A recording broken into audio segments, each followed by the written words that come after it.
llamo Patricia Mendoza y trabajo en una funeraria en Puebla desde hace 5 años. Soy maquillista y preparadora de cuerpos. Es un trabajo que no cualquiera puede hacer, lo sé. Mis amigas me preguntan cómo le hago para estar con muertos todo el día. La verdad es que los muertos nunca me han dado miedo. Son solo cuerpos. Ya no hay nada ahí. O eso creía. Hasta que empecé a trabajar los turnos nocturnos. Hasta que me tocó preparar ciertos cuerpos que no se querían quedar quietos. La funeraria se llama Jardines del Recuerdo. Es mediana, familiar. El dueño es don Arturo, un señor ya mayor que heredó el negocio de su papá. Tenemos 3 salas de velación, una capilla pequeña y el área de trabajo donde preparamos los cuerpos.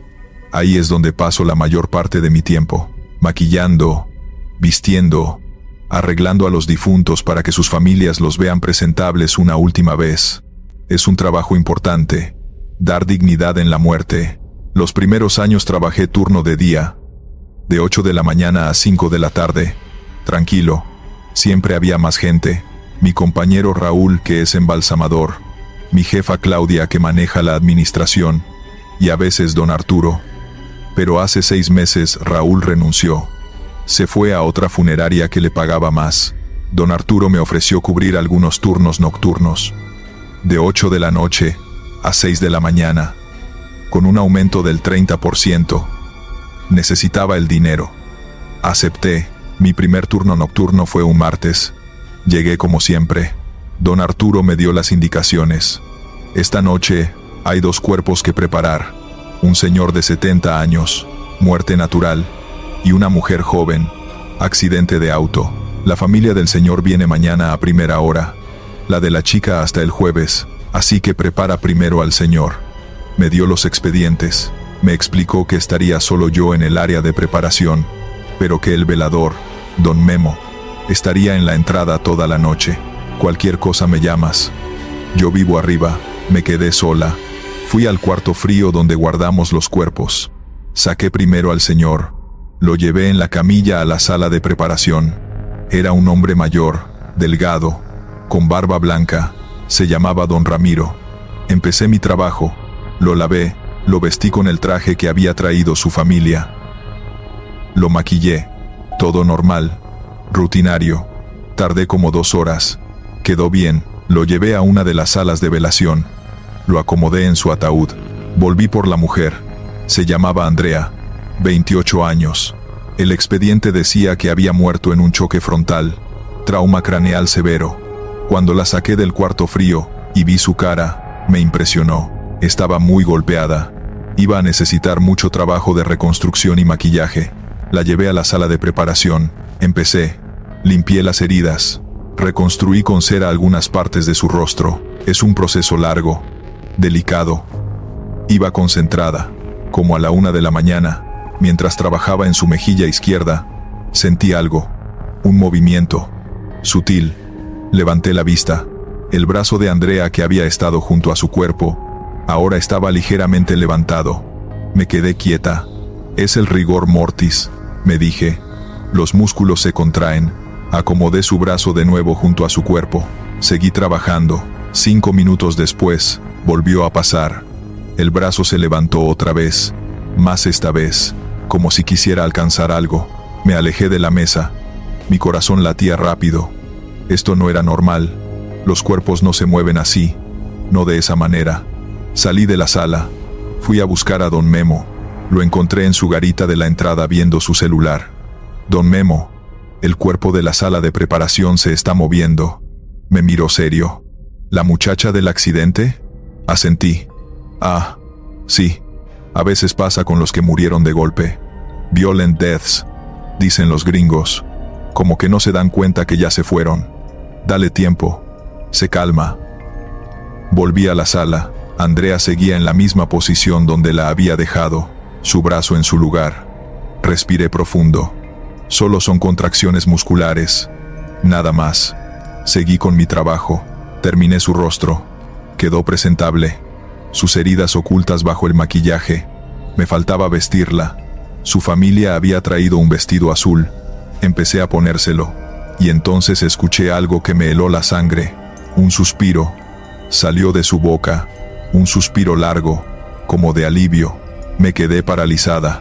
Los muertos no suspiran, no respiran, no hacen ruidos.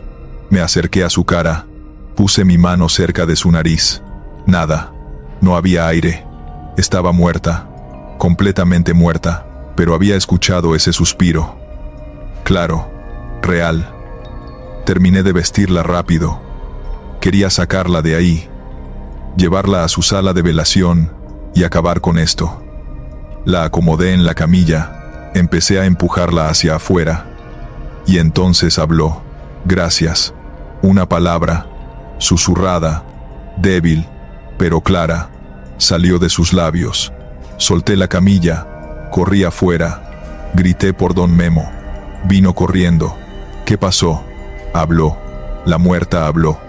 Don Memo entró a la sala, revisó a Andrea, puso sus dedos en su cuello. Nada. Está muerta, mija. No hay pulso. Lleva horas muerta. Le insistí. Te juro que dijo gracias. Don Memo suspiró. A veces el aire atrapado en los pulmones sale. Suena como palabras, pero no lo es. Es solo aire. Quería creerle. Quería pensar que todo tenía explicación científica. Don Memo me ayudó a llevar a Andrea a su sala. La acomodamos en su ataúd. Se veía tranquila, hermosa incluso, considerando sus heridas. Don Memo se fue. Yo me quedé ahí, mirándola. ¿Me escuchas? Susurré. Si me escuchas, dame una señal. Nada. Silencio. Está muerta Patricia. No digas estupideces. Me regañé a mí misma. Cerré la sala. Me fui al área de descanso. Me preparé un café. Traté de calmarme. El resto de la noche pasó sin incidentes. A las 6 de la mañana, llegó el personal de día. Claudia, mi jefa. Le conté lo que había pasado. Me miró con lástima. Son los nervios. Los turnos nocturnos son pesados. Te acostumbras. Pero en su mirada había algo más. Como si ella también supiera algo que no me estaba diciendo. Me fui a casa. Dormí mal. Soñé con Andrea, con su brazo levantándose, con su voz susurrando gracias. Volví esa noche.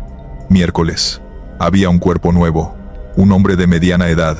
Infarto. Lo preparé sin problemas. Nada raro. Todo normal.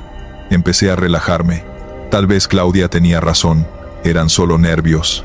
El jueves en la noche había 2 cuerpos más. Una señora mayor y un niño pequeño. El niño me rompió el corazón. Solo tenía 5 años. Leucemia. Lo preparé con especial cuidado. Su familia quería verlo como si estuviera dormido. Mientras trabajaba en él, sentí presencia, como si alguien me observara. Levanté la vista. Por el vidrio de la puerta de la sala vi una sombra, una figura parada afuera, mirando hacia adentro. Me levanté. Abrí la puerta. El pasillo estaba vacío. Nadie. Don Memo, ¿está por aquí?, grité. Su voz llegó de lejos. Estoy en la entrada, mija. ¿Necesitas algo? No, nada. Volví a entrar. Cerré la puerta.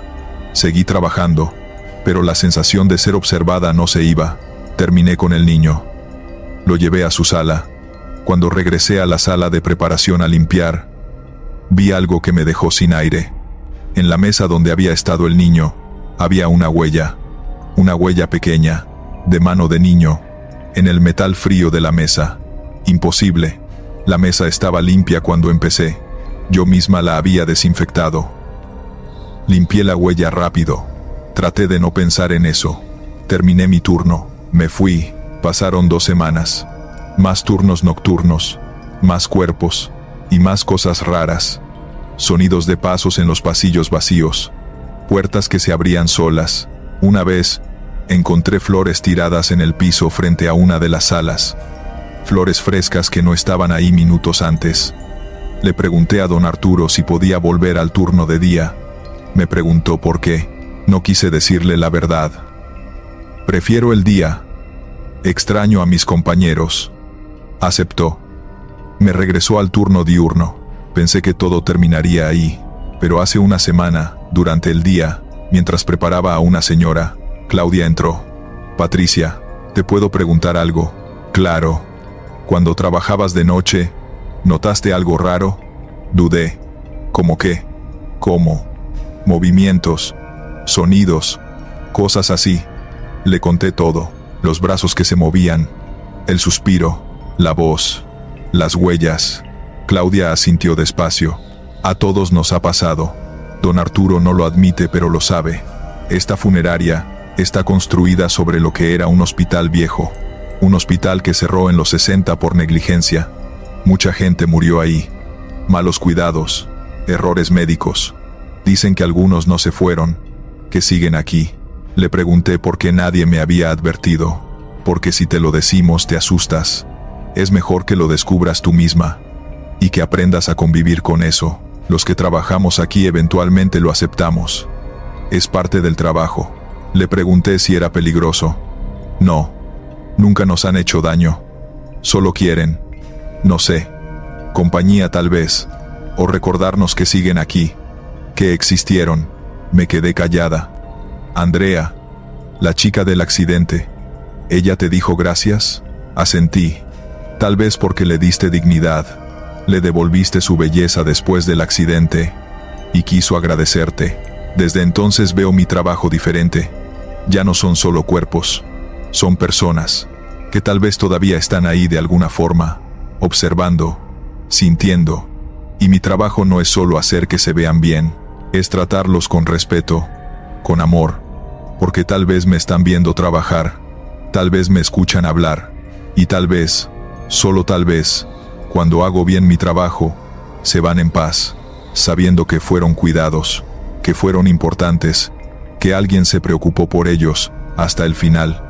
Todavía trabajo ahí, ya no me asustan los ruidos, los movimientos, las voces, son parte de mi rutina, y cuando preparo un cuerpo, hablo, les cuento cosas, les digo que van a ver bien, que su familia va a poder despedirse con tranquilidad, y a veces, cuando termino, siento un alivio en el aire, como si me dijeran gracias, como si supieran que hice mi mejor esfuerzo, y eso me basta, porque al final, todos merecemos dignidad, en vida y en muerte, y yo estoy ahí para dar esa última dignidad, aunque a veces, ellos sigan ahí para recibirla. Continuamos con la segunda historia. Me llamo Daniel Sosa, y trabajo como chofer de carroza fúnebre en Monterrey. Llevo 7 años en esto. Mi trabajo es transportar cuerpos del hospital a la funeraria, de la funeraria al panteón, a veces de casas particulares donde alguien murió. Es un trabajo serio, que requiere respeto y profesionalismo. Manejo despacio, con cuidado. Los muertos merecen ese último viaje tranquilo. Trabajo para la funeraria Los Ángeles, una de las más grandes de la ciudad. Tenemos 5 carrozas. Yo manejo la número 3. Una Cadillac negra del 2010. La conozco bien, la mantengo impecable.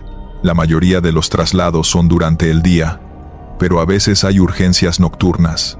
Alguien que muere tarde, y la familia quiere que lo recojan de inmediato, o un cuerpo que viene del servicio médico forense, y hay que trasladarlo. Esas llamadas nocturnas me tocan seguido porque vivo cerca de la funeraria, y estoy disponible. No me molesta. Pagan extra por turno nocturno. Hace un mes recibí una llamada a las 11 de la noche. Mi jefe, el señor Garza. Daniel, necesito que hagas un traslado. Del Hospital San José a la funeraria. Señora de 80 años, muerte natural. La familia quiere que esté lista mañana temprano para el velorio. Le dije que sin problema. Me vestí con mi traje negro, corbata. Siempre voy bien presentado. Es parte del respeto. Manejé a la funeraria, recogí la carroza número 3, y me dirigí al hospital. Llegué como a las 11:30. Fui al área de urgencias. Me atendió una enfermera. Le di el nombre. Sí, la señora Estela Ramírez. Falleció hace como 2 horas. Espéreme aquí. Voy por el cuerpo. Esperé en el pasillo. Como a los 10 minutos salió con una camilla.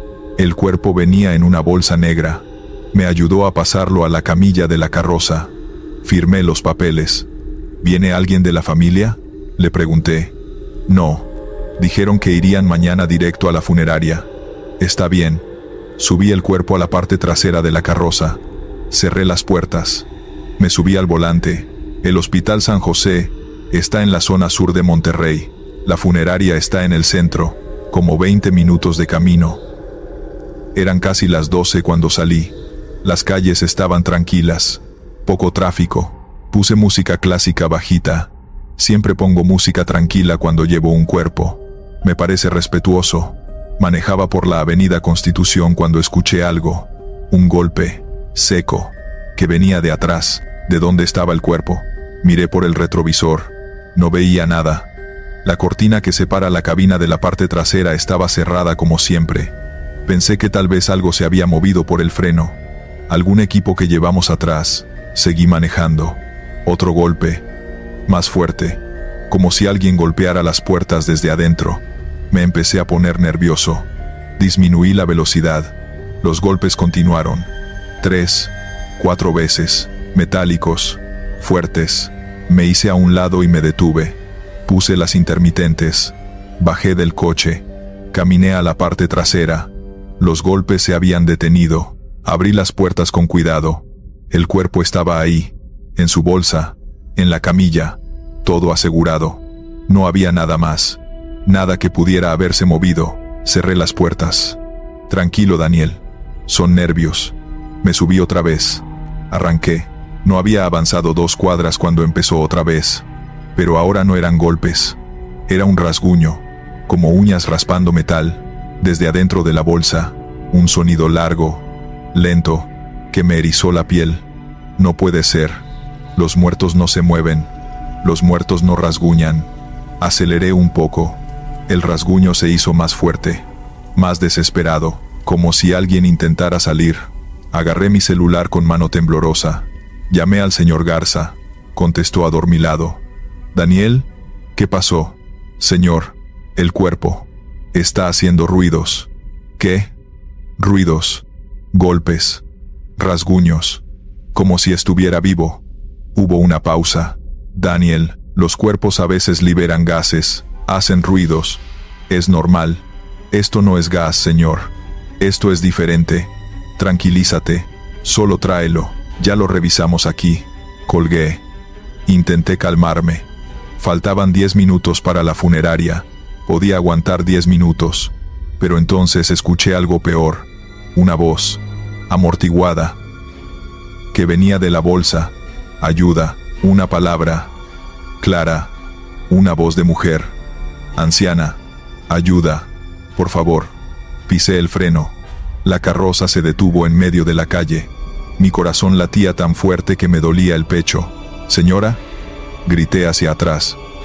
«¿Está viva?» Silencio. Luego otra vez. «Ayuda. Está oscuro. No puedo respirar». Dios mío, la habían declarado muerta, pero estaba viva. Estaba consciente, atrapada en esa bolsa. Tenía que sacarla. Bajé de la carroza corriendo. Abrí las puertas traseras. Subí. Empecé a abrir el cierre de la bolsa con manos temblorosas. «Ya voy, señora. Ya la saco. Tranquila». Abrí la bolsa, y lo que vi me hizo gritar. No era la señora. Era otra persona. Un hombre. Joven. Como de 30 años. Con los ojos abiertos. Mirándome. «Gracias», dijo con una sonrisa. «Pensé que nunca me ibas a abrir». Me eché para atrás.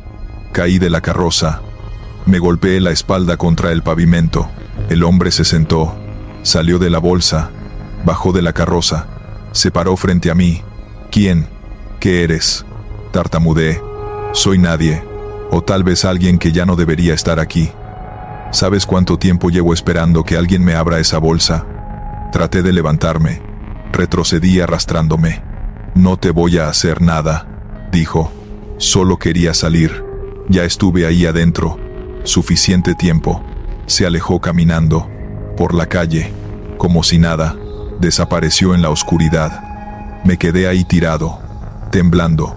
Sin poder procesar lo que había pasado. Me obligué a levantarme. Miré dentro de la carroza. La bolsa estaba vacía. La camilla vacía. Nada. Llamé al hospital. «Necesito hablar con la enfermera que me dio el cuerpo de Estela Ramírez». «Espere». Me pasaron con ella. «¿Sí? El cuerpo que me dio. ¿Está segura que era Estela Ramírez?» Sí, claro. ¿Por qué? ¿Puede ir a revisar? ¿Revisar qué? Si el cuerpo todavía está ahí. Hubo una pausa larga. Espere. Escuché voces, pasos. 5 minutos después volvió. Señor, el cuerpo de la señora Ramírez está aquí, en la morgue, donde siempre ha estado. Sentí que me mareaba. Eso es imposible. Usted me dio un cuerpo. Yo firmé papeles. Señor, no sé de qué habla. Usted no ha venido, estamos esperándolo. Son las 12:15. ¿A qué hora llega? Colgué. Revisé mi reloj. 12:15. Pero yo había salido del hospital hace... ¿cuánto? ¿20 minutos? Revisé mi ubicación. Estaba a 3 cuadras del hospital.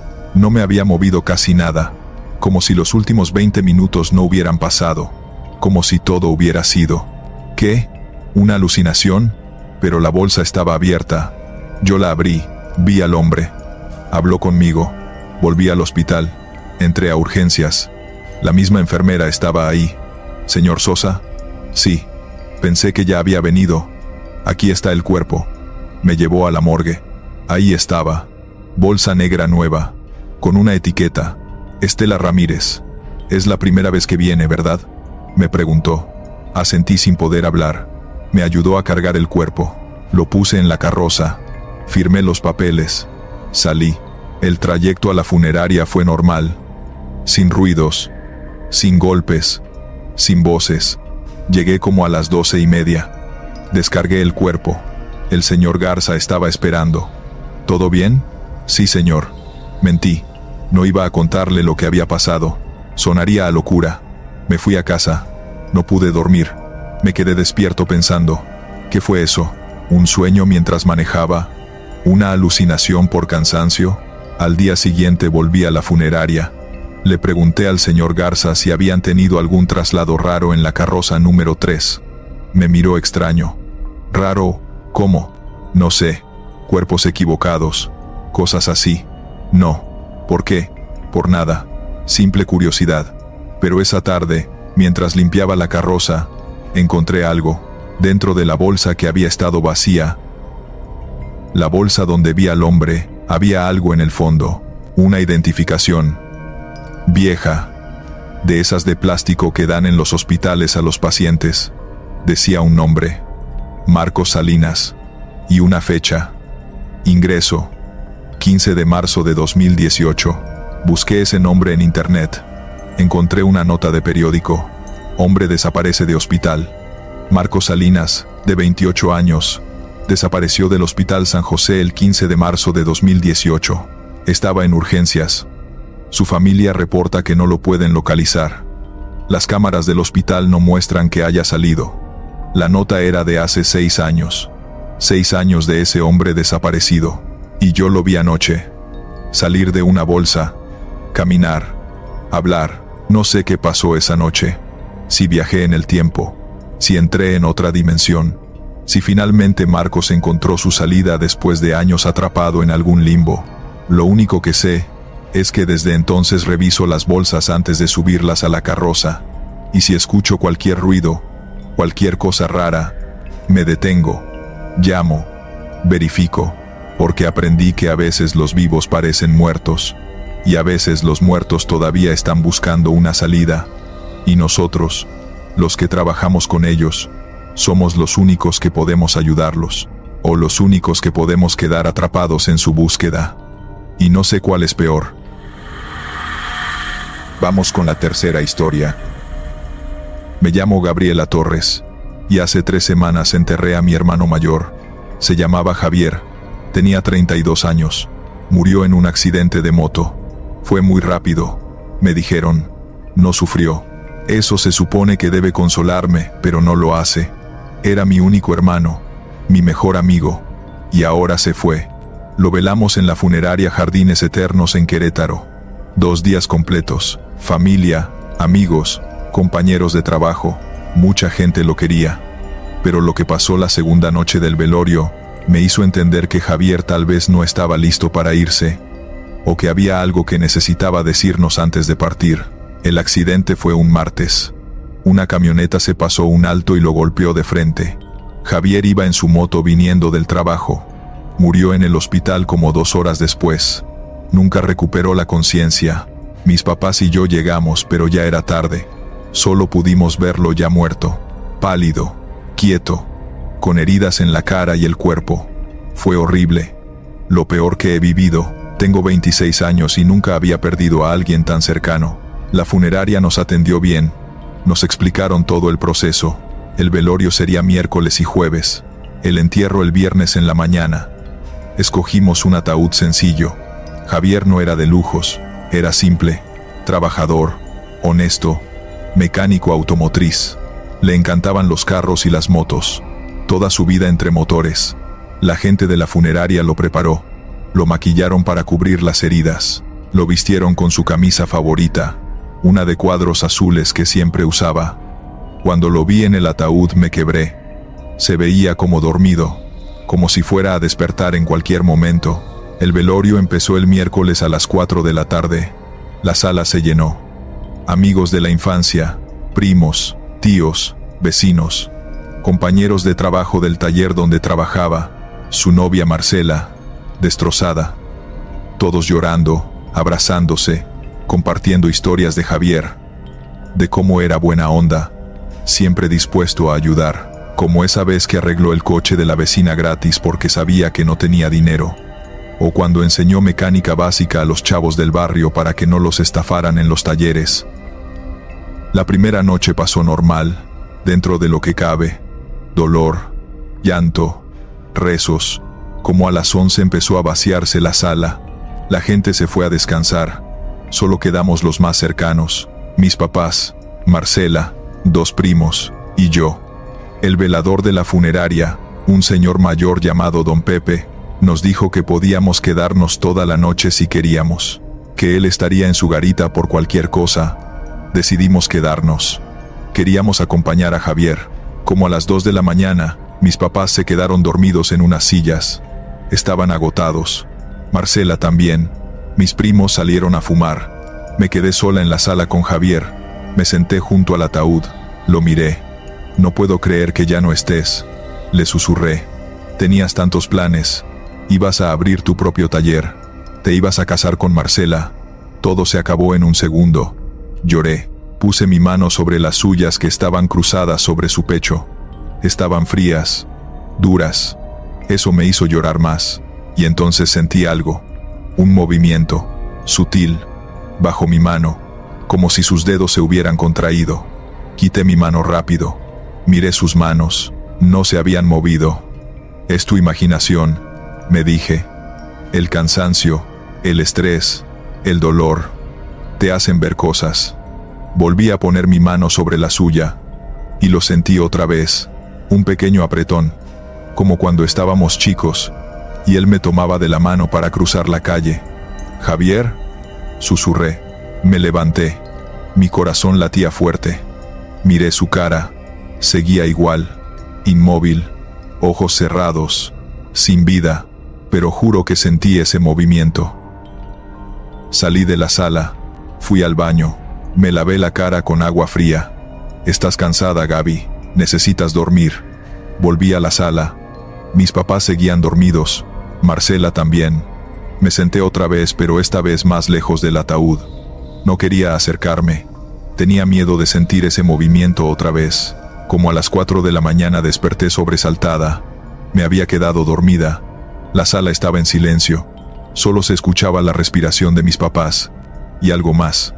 Un sonido. Venía del ataúd. Un roce. Como tela moviéndose. Me quedé quieta, escuchando. El sonido se repitió, como si alguien se estuviera acomodando dentro del ataúd. «Ya basta», me dije. Me levanté, me acerqué. Miré dentro. Javier estaba en la misma posición, pero algo estaba diferente. Su cabeza estaba ligeramente ladeada, hacia la derecha. Yo recordaba que estaba viendo hacia arriba, completamente recto. Ahora estaba ladeada, como si hubiera volteado durante la noche. Sentí pánico. Quise despertar a mis papás, pero no pude. No quería asustarlos. Tal vez los de la funeraria lo habían movido. Tal vez cuando lo arreglaban. Tal vez yo no recordaba bien. Salí de la sala. Fui a buscar a don Pepe. Lo encontré en su garita. Don Pepe, ¿alguien entró a la sala 3 esta noche? No, señorita. Solo ustedes. ¿Por qué? Es que el cuerpo está en diferente posición. Don Pepe se levantó. ¿Diferente cómo? Su cabeza está volteada. Don Pepe me acompañó a la sala. Entró. Miró el ataúd. Frunció el ceño. Sí. Está ladeada. Qué raro. En la tarde cuando lo acomodamos estaba derecha. Me miró con una expresión que no pude descifrar. A veces pasa. Los músculos se relajan. El cuerpo se acomoda.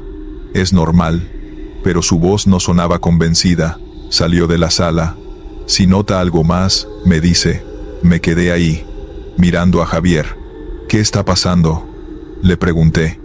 No esperaba respuesta, pero la tuve. Un suspiro salió de su boca, largo, como de alivio. Grité. Mis papás despertaron. ¿Qué pasó? Corrieron hacia mí. Hizo un ruido, un suspiro. Mi papá revisó a Javier. Puso su oído en su pecho. Nada. Está muerto, hija. Los cuerpos a veces liberan aire. Es normal, pero yo sabía que no era normal. Había algo más. El jueves pasó igual. Más gente llegó. Más flores. Más rezos. Pero yo no podía concentrarme. Estaba pendiente del ataúd. De Javier. Vigilando si se movía. Si hacía ruidos.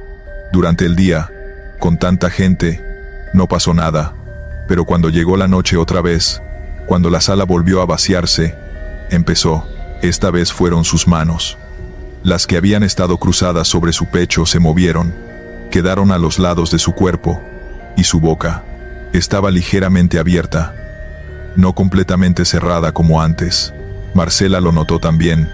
Gaby, ¿su boca estaba así? No, estaba cerrada. Llamamos a don Pepe. Vino con otro empleado. Revisaron. A veces los músculos de la mandíbula se relajan, explicó el otro tipo. Es post-mortem. Normal. Pero reposicionaron su boca. Le amarraron la mandíbula con una venda que escondieron bajo su cuello. Me quedé despierta toda esa segunda noche, sin dormir, vigilando, como a las 3 de la mañana, cuando todos dormían otra vez. Lo vi. Sus ojos se abrieron. Solo una rendija, pero se abrieron. Podía ver blanco, y algo más. Su pupila, moviéndose, mirando hacia mí. Me congelé. No podía moverme, no podía gritar. Solo miraba esos ojos medio abiertos que me observaban. Y entonces escuché su voz. Débil, ronca. Gaby. Mi nombre. Había dicho mi nombre. Me levanté temblando. Javier. Sus labios se movieron. Aunque la venda estaba ahí, se movieron. Escucha. Su voz salía como un susurro, como aire escapando. El freno. Revisé el freno de mi moto esa mañana. Alguien lo cortó. No fue accidente. Sentí que me iba a desmayar. ¿Qué? No fue accidente. Busca. El freno. Sus ojos se cerraron. Su boca dejó de moverse. Quedó inmóvil otra vez. Corrí a despertar a mi papá. Papá. Papá. Javier habló. Me dijo algo. Mi papá me abrazó. Gaby, estás muy cansada. Han sido días terribles. Necesitas dormir. No, papá. Me habló. Dijo que su accidente no fue accidente. Que alguien cortó el freno de su moto. Mi papá me miró asustado. Estás delirando. El estrés te está afectando. Ven, vamos a salir un momento. Me sacó de la sala. Me llevó afuera. Aire fresco. Respira. Tranquila. Pero yo no estaba loca. Javier me había hablado. Me había dicho algo importante. Al día siguiente, el viernes, fue el entierro. Cerraron el ataúd. Lo llevamos al panteón. Lo enterramos. Mucha gente, muchas flores, muchas lágrimas. Yo estaba ida, pensando en lo que Javier me había dicho.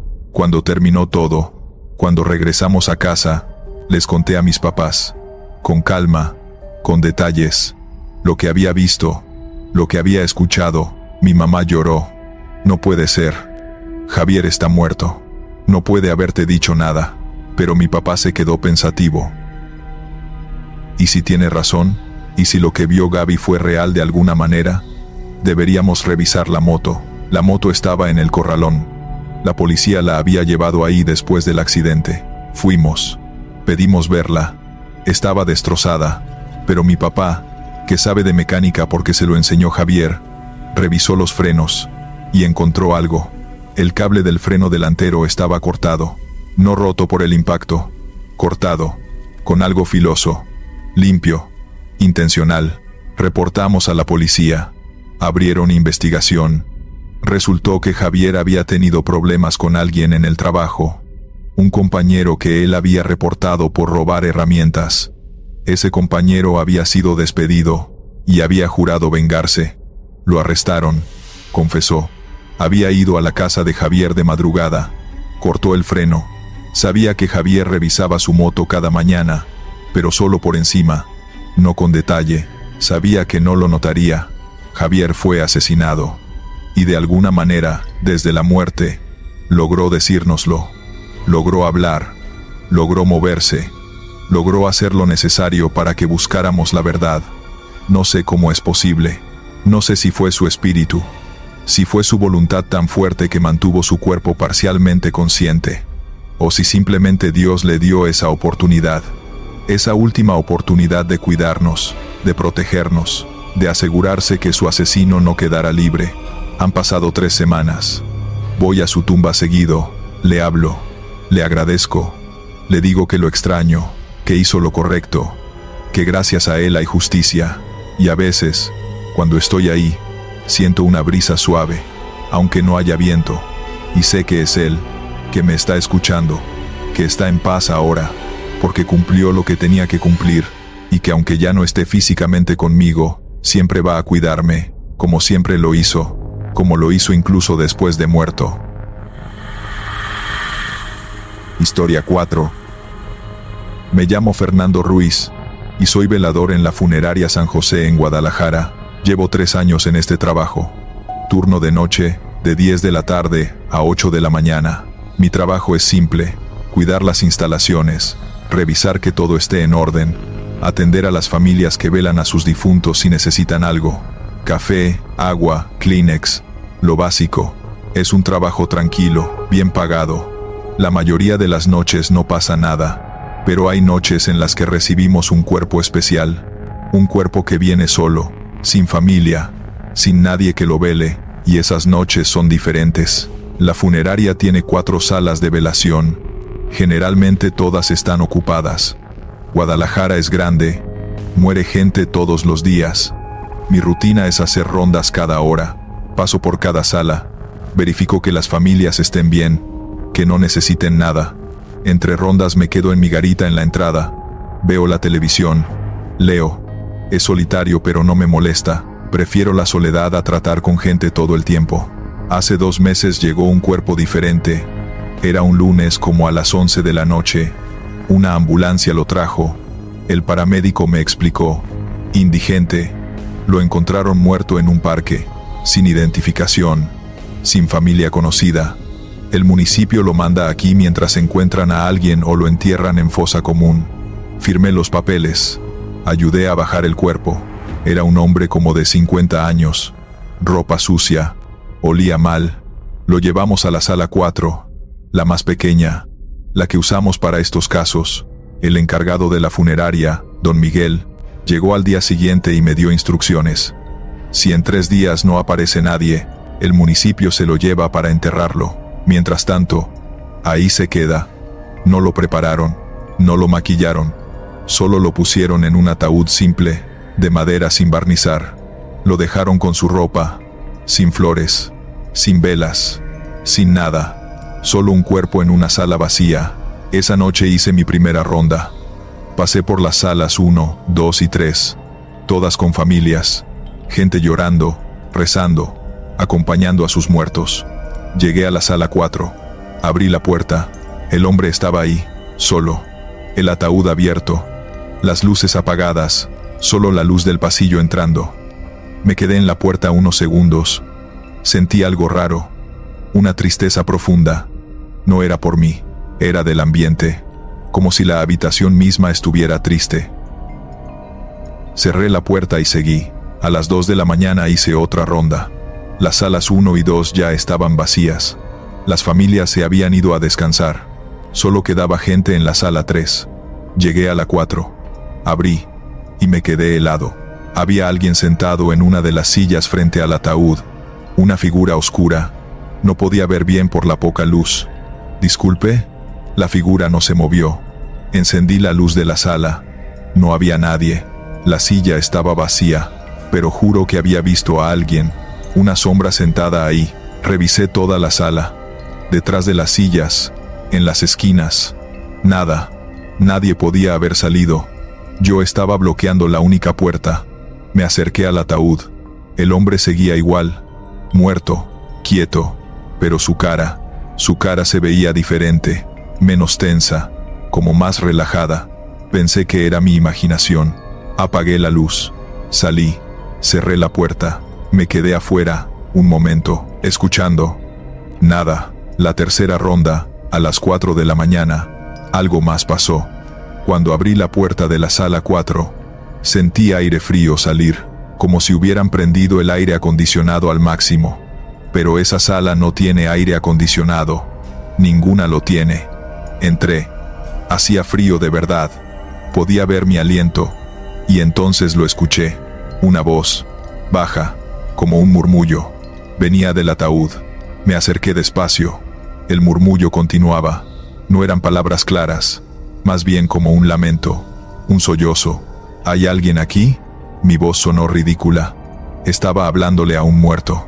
El murmullo se detuvo. Silencio. El frío empezó a disminuir. Lentamente la temperatura volvió a la normalidad. Salí de ahí rápido. Fui a mi garita. Me preparé un café. Las manos me temblaban. Es tu imaginación. Estás cansado. Pero sabía que no era eso. Algo estaba pasando en esa sala. A las 6 de la mañana, mi última ronda antes de que amaneciera, me obligué a entrar otra vez. Esta vez llevé mi celular con la linterna prendida. Abrí la puerta. La sala estaba como siempre. Fría pero no helada, silenciosa. Me acerqué al ataúd. El hombre se veía igual. Me quedé ahí parado, mirándolo. ¿Por qué nadie vino por ti?, le pregunté en voz baja. ¿No tenías a nadie? Y entonces, lo juro por Dios, vi una lágrima. Una lágrima salió de su ojo cerrado y rodó por su mejilla. Retrocedí tropezando con una silla. Salí corriendo de la sala. No volví hasta que llegó don Miguel a las 8. Le conté todo. La sombra, el frío, el murmullo, la lágrima. Esperaba que se burlara, que me dijera que estaba loco, pero no lo hizo, solo asintió. Los que mueren solos a veces se quedan, esperando, queriendo que alguien los acompañe, que alguien llore por ellos. Como nadie lo hace, ellos mismos lo hacen. Le pregunté qué podíamos hacer. Nada. Esperar a que se lo lleven. Oh, dudó. ¿O qué? O le hacemos un velorio. Como a cualquier otra persona, con velas, con flores, con respeto. A veces eso ayuda. Le dije que sí, que lo hiciéramos. Don Miguel aceptó. Esa tarde compramos velas, flores, un rosario. Arreglamos la sala 4 como si hubiera una familia. Prendimos las velas. Pusimos las flores alrededor del ataúd. Don Miguel hasta trajo un padre, un sacerdote amigo suyo, que aceptó venir a rezar por un desconocido. El padre llegó como a las 7 de la noche. Rezó un rosario completo. Bendijo el cuerpo. Habló como si hubiera una congregación. Este hombre, aunque no conocimos su nombre, fue hijo de Dios. Tuvo una vida, tuvo sueños, y merece ser despedido con dignidad. Fueron palabras hermosas. Me hicieron llorar. No sé por qué. No conocía a ese hombre, pero lloré por él, por su soledad, por su muerte sin testigos. Esa noche cuando el padre se fue, me quedé en la sala 4. Prendí todas las velas otra vez. Me senté en una de las sillas y hablé. No sé quién eras, no sé qué te pasó en la vida, pero esta noche no estás solo. Yo estoy aquí y voy a quedarme hasta que te vayas. Me quedé ahí toda la noche. No hice mis rondas a las otras salas, solo me quedé con él. A las 5 de la mañana, sentí algo, un cambio en el aire. La sala se sintió más liviana, como si un peso se hubiera levantado. Las velas, que habían estado ardiendo normal, de repente brillaron más fuerte, todas al mismo tiempo. Duró unos segundos, luego volvieron a la normalidad, y supe que se había ido, que finalmente había descansado, porque alguien lo había acompañado, alguien había llorado por él, alguien se había quedado. Al día siguiente vino el camión del municipio, se llevaron el cuerpo. Don Miguel firmó los papeles. ¿Algún problema anoche?, me preguntó. Negué con la cabeza. Ninguno. Todo tranquilo. Sonrió. Sabía que entendía. Limpiamos la sala 4. Quedó lista para el siguiente. Y esa noche, cuando hice mi ronda, la sala estaba vacía, pero no se sentía triste. Se sentía en paz. Desde entonces, cada vez que llega un cuerpo sin familia, hago lo mismo. Prendo velas, pongo flores, me siento con ellos un rato, les hablo, les digo que no están solos, que alguien sabe que existieron, y siempre, antes de que se los lleven, siento ese cambio, esa ligereza, como si me dijeran gracias, como si finalmente pudieran irse. Don Miguel me dijo una vez, el trabajo de una funeraria no es solo enterrar muertos, es ayudar a los vivos a despedirse, pero también es ayudar a los muertos a irse, y los que mueren solos necesitan más ayuda que nadie. Tiene razón, y aunque es un trabajo que nadie ve, que nadie agradece, sé que es importante, porque todos merecemos una despedida, todos merecemos que alguien note que nos fuimos, incluso si ese alguien es solo un velador de funeraria que nunca supo tu nombre, pero que se sentó contigo en tu última noche, y lloró porque nadie más lo hizo.